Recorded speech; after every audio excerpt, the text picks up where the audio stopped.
வின்ஃபாஸ்டினுடைய VF9க்கு வந்தோம் அப்படின்னா இது வந்து பார்க்குறதுக்கு நமக்கு இந்த BMW X7க்கு ஒரு டைட்டான ஒரு காம்படிட்டராக இருக்கும் அப்படின்னு சொல்லலாம்னு நினைக்கிறேன். பட் இதனுடைய ரியல் ஃபீச்சர்ஸ் என்ன, ரியல் ஸ்டாண்ட்ஸ் என்ன அப்படிங்கிறதெல்லாம் வந்து நம்ம வந்து இது ரோடுக்கு வரும்போது தான் நமக்கு தெரியும். இது எல்லாமே ஒரு left hand drive vehicles. So இது வந்து இம்போர்ட் பண்ணி இன்றைக்கி இந்த ஆட்டோ ஷோக்காக கொண்டு வந்திருக்காங்க.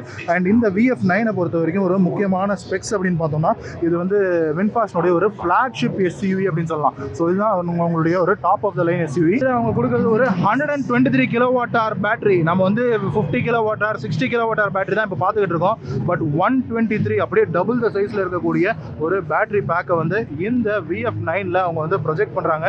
ஸோ இந்த சீப்புலர்லையும் V அப்படிங்கிற பேட்சிங் இருக்கிறது நம்மளால் பார்க்க முடியுது.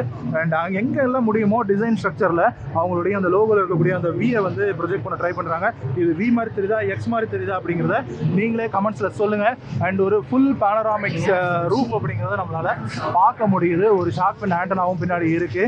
ஸோ ஒரு பெரிய ஐ திங்க் X7 கூட தப்பாக சொல்லிட்டேன் அப்படின்னு நினைக்கிறேன். இது வந்து ஒரு டிஃப்ரெண்ட் கேட்டகரியில் இருக்கக்கூடிய vehicle. Station wagon on SUV அப்படின்னு கூட நம்ம சொல்லலாம் அப்படின்னு நினைக்கிறேன். ஸ்டேஷன் வேகனுடைய லுக்ஸ் இருக்கக்கூடிய வெஹிக்கிளில் ஒரு SUV-னுடைய ஸ்டாண்ட்ஸோடு கொடுத்தா எப்படி இருக்குமோ அப்படி தான் இந்த வின்ஃபாஸ்ட் இருக்குது அப்படின்னு என்னுடைய கருத்து. அண்ட் இது வந்து 123 kWh பேட்டரியோட உங்களுக்கு வந்து கொடுக்குறாங்க. ஸோ இதனுடைய ரேஞ்ச் வந்து கண்டிப்பாக பயங்கரமாக இருக்கும்.